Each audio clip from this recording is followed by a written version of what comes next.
नदी तिच्या हवेलीत जात आहे. तिची मैफिल आहे. तिचे गाणे ऐकण्यासाठी बरेच लोक आले आहेत.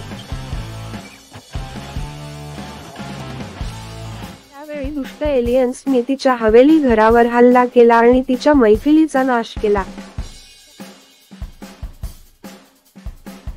त्या प्राणघातक एलियन हल्ल्यात गायक मुलीने तिचे अनेक मित्र आणि नातेवाईक गमावले आणि म्हणूनच तिने प्रतिशोध घेतला. आपल्या त्या आधुनिक शस्त्रांसह ती त्या दुष्ट एलियन्सच्या ग्रहावर गेली आणि त्यांचा नाश केला. शेवटी तिने बदला घेतलाच.